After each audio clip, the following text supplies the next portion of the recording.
तमाम दर्शकों को धन्यवाद और आभार प्रकट करते हैं जिन लोगों ने हमें शुभकामनाएं दी हमारे जन्मदिन की। मैं आरडी भारती और आप देख रहे हैं बिहारी सुल्तान।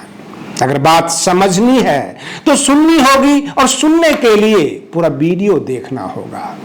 हम शुरुआत कर रहे हैं झारखंड के विधानसभा चुनाव से, जहां इंडिया गठबंधन खतरे में आ गई है, खटाई में पड़ती नजर आ रही है। हम आपको बता दें कि इंडिया गठबंधन के 4 दल यानी झारखंड मुक्ति मोर्चा, कांग्रेस, राष्ट्रीय जनता दल आरजेडी और वाम दल जिसमें सीपीआई-एमएल है, ये 4 इंडिया गठबंधन के पार्टनर थे, घटक दल थे, जिसमें 70 सीटों पर कांग्रेस और जेएमएम ने आपस की सहमति बनाई और 11 सीट आरजेडी और सीपीआई-एमएल के लिए छोड़ दिया। अब सीपीआई-एमएल ने 5 सीट पर कैंडिडेट दिया है और जिन 5 सीटों पर कैंडिडेट दिया है जेएमएम ने उसके ऊपर 2 कैंडिडेट दे दिए हैं।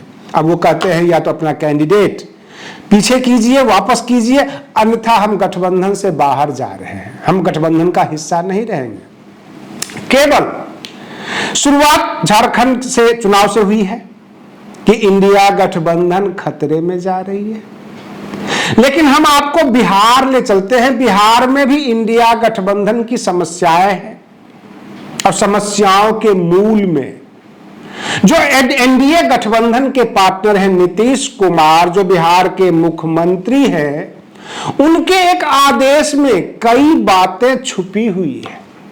हम शुरुआत कर रहे हैं सर्वे के आदेश से। पूरे राज्य में जमीन सर्वे काफी अच्छा लगा, सर्वे हो जाएगा, उसका नक्शा बनेगा, सरकारी जमीन को सरकार अपने कब्जे में लेगी। लेकिन फरमान क्या हुआ? ठीक उसी तरह है जिस तरह हमारे देश के प्रधानमंत्री गृह मंत्री अमित शाह जी सीएए और एनआरसी में किया था। उन्होंने लोगों से नागरिकता देने वाले कानून में कहा था कागज दिखाओ।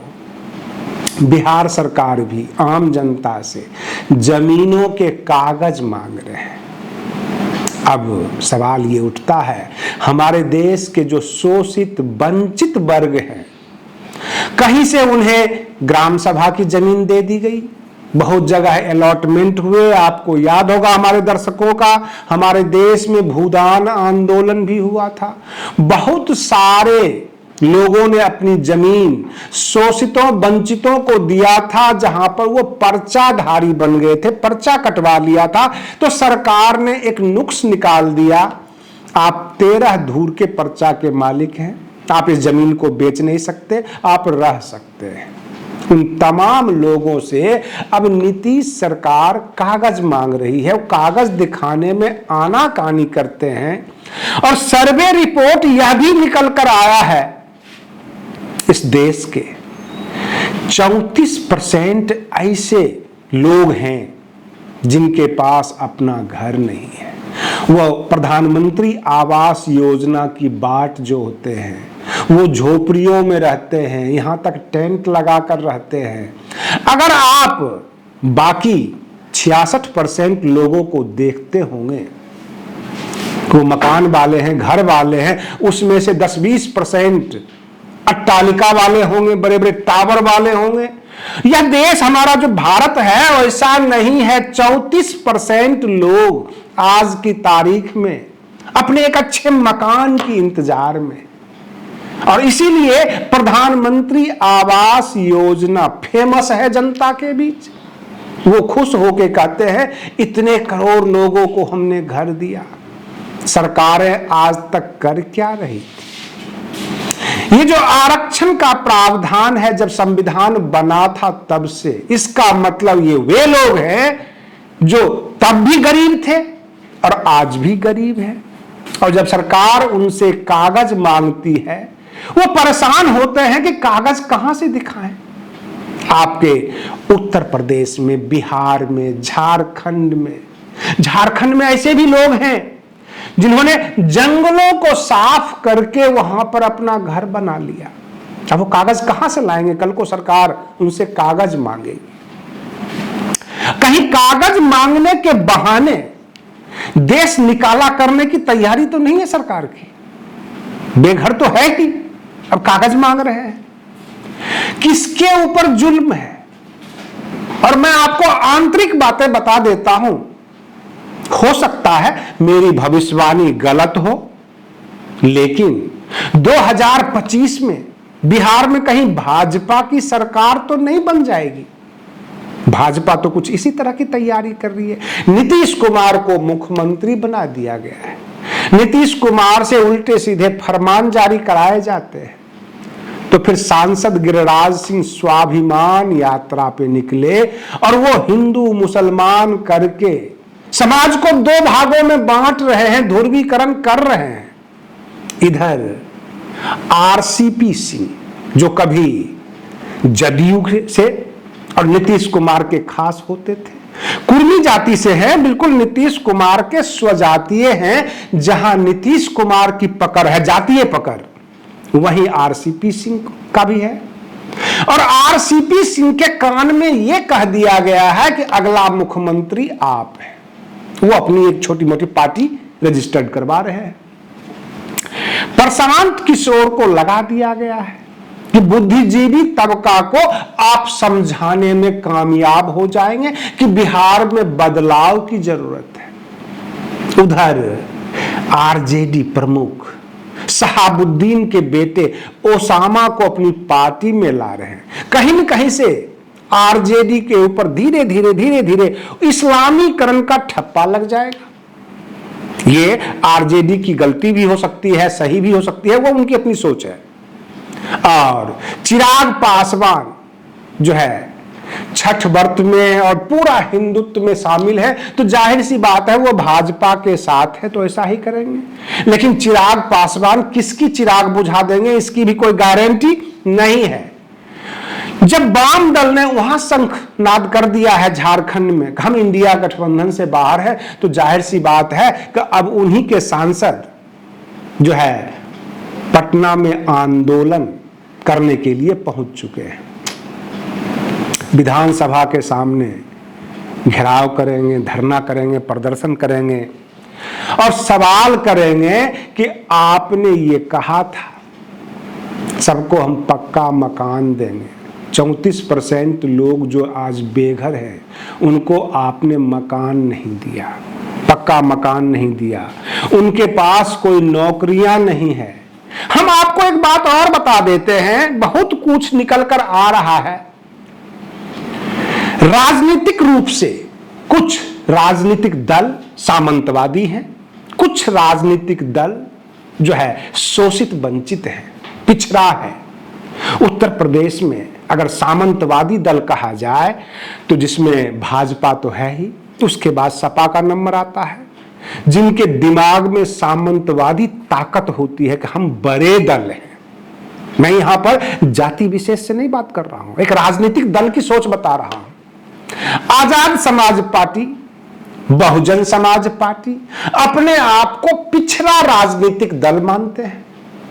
बहुजन समाज पार्टी को ऐसा लगता होगा कि आजाद समाज पार्टी भाजपा के कहने पर अथवा समाजवादी पार्टी के इशारे पर उनका वोट काट रही है। लेकिन इस उपचुनाव में जगह जगह आजाद समाज पार्टी और समाजवादी पार्टी आपस में टकरा रहे हैं।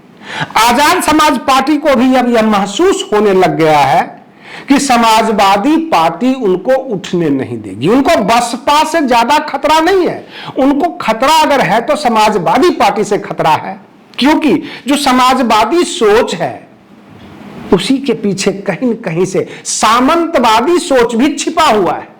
वहां भी दबंग लोग हैं। कहने के लिए वो कहते हैं कि पीडीए, पिछड़ा, दलित, अल्पसंख्यक, लेकिन नेतृत्व किसके हाथ में हो? ओबीसी के हाथ में। जहां जहां जो जो राजनीतिक दल है, अगर ओबीसी वहां के राष्ट्रीय अध्यक्ष हैं, ओबीसी के कमान है हाथ में, तो दलित हमारे भाई हैं, जो शोषित वंचित है वो हमारे भाई हैं। लेकिन शोषित वंचित वर्ग का कोई भी व्यक्ति, चाहे वो बसपा की बहन मायावती जी हो अथवा समाजवादी आजाद समाज पार्टी के मुखिया चंद्रशेखर हो, अगर वह जाति से दलित हैं, महादलित हैं, उनका नेतृत्व ओबीसी को बर्दाश्त नहीं, वहां पर वो कटने लग जाते हैं। ऐसा भी महसूस किया गया है। वो दलितों का नेतृत्व महसूस नहीं करते, वहां पर जो है नेतृत्व बर्दाश्त नहीं कर पाते। कई जगह देखा गया है। राजनीतिक दलों की एक सोच हमने देखी है, जो SC ST के मतदाता हैं, दलित महादलित ये जो मतदाता हैं, वह हमें स्वीकार है, वहां की जनता हमें स्वीकार है, उनके लिए हम उपकार करेंगे, उनको हम अपना भाई बनाएंगे। लेकिन SC ST के नेता हमें स्वीकार नहीं है। क्या हमारे दर्शक इस बात से सहमत नहीं है? बहन मायावती जी राष्ट्रीय अध्यक्ष बनी, बहुजन समाज पार्टी की एक बड़ी लीडर बनी, 4 बार के मुख्यमंत्री बनी। कितने विरोधी हैं, चारों तरफ से उनका विरोध झेलना पड़ता है, मीडिया का, शासन का, राजनीतिक दलों का एवं उनके समर्थकों का। बिहार में ले लीजिए, अगर लालू प्रसाद यादव राष्ट्रीय जनता दल के मुखिया हैं, तेजस्वी यादव ओबीसी से है, उनको दलित पसंद है, SC ST मतदाता पसंद है, लेकिन अगर SC ST का बड़ा नेता, किसी पार्टी का राष्ट्रीय अध्यक्ष उन्हें पसंद नहीं है, जैसे चिराग पासवान, अभी बिहार के मामले में सबसे छोटे राजनीतिक दल है, चाहे जीतन राम मांझी SC ST से आते हैं, सबसे छोटे राजनीतिक दल है, और जदयू के मुखिया नीतीश कुमार ओबीसी से है। इनको SC ST खूब पसंद है, मतदाता के रूप में, आम जनता के रूप में, नेता के रूप में नहीं। कभी चिराग पासवान या जीतन राम मांझी को बड़ी कुर्सी पर बिठाकर बड़े भाई बनाकर बात करते हुए नहीं देखा होगा। आप महसूस कीजिए, समझिए इस बात को। बिहार की राजनीति आपको मैंने बता दिया। उत्तर प्रदेश में ओम प्रकाश राजभर ओबीसी से है, ये जो अखिलेश यादव ओबीसी से है, इन्हें SC ST मतदाता पसंद है, नेता नहीं। बहन मायावती जी उनको पसंद नहीं है।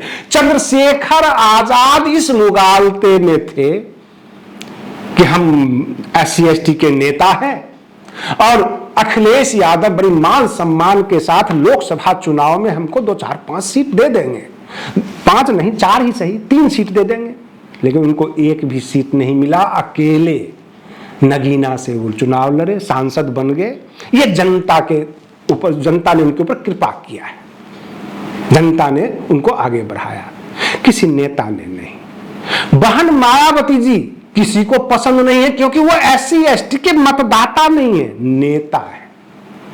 बहन जी आज खुलकर कह दें कि हम अखिलेश यादव जी का समर्थन करते हैं, समाजवादी पार्टी का समर्थन करते हैं, बिल्कुल न्यारे प्यारे बन जाएंगे अखिलेश यादव के। लेकिन अखिलेश यादव उनको नेता नहीं मानेंगे। पूरे देश का हालत ऐसी है। क्या आपको लगता है कांग्रेस में मल्लिका अर्जुन खड़गे नाम मात्र के राष्ट्रीय अध्यक्ष, वहां पर फैसले होते हैं राहुल गांधी जी के, फैसले होते हैं सोनिया गांधी जी के इशारे पे, या प्रियंका गांधी वाड्रा वो फैसला लेती है। कुल मिलाकर अगर आप SC ST से मतदाता हैं तो आपका स्वागत है, अगर आप SC ST के नेता हैं तो हम आपसे कोई बात नहीं करते, फिर चुनावी मैदान में 2-2 हाथ कर लेंगे। यही नीति पूरे देश में हो रही है। अब झारखंड मुक्ति मोर्चा के मुखिया फिलहाल हेमंत सोरेन जी हैं, ऐसे शिबू सोरेन जी उनके राष्ट्रीय अध्यक्ष हैं। बिहार में इंडिया गठबंधन बिखरने के कगार पर है, हर जगह तानातनी बन चुकी है और अपने अपने हक हिस्से मांग रहे हैं। भाजपा ने पूरी तरह से रणनीति तैयार कर ली है कि प्रशांत किशोर को लगा दो, RCP सिंह को लगा दो, स्वाभिमान यात्रा करके ध्रुवीकरण कर दो, हिंदू मुस्लिम कर दो, और RJD और जदयू एक जगह होंगे नहीं, तब तक नीतीश कुमार को हम उलझा कर रखेंगे, और उसके बाद जैसे ही चुनाव नजदीक आ जाएगा तब तक हम पूरी तैयारी कर चुके होंगे और ले देकर अगला सत्ता और शासन बिहार का भाजपा का होना चाहिए, और भाजपा का ना भी हो तो भाजपा के गठबंधन में प्रशांत किशोर, आरसीपी सिंह हो, कम से कम नीतीश और तेजस्वी ना हो। आज के लिए बस इतना ही। आप बने रहिए बिहारी सुल्तान चैनल पर। हम फिर मिलते हैं अगले वीडियो में, तब तक के लिए धन्यवाद।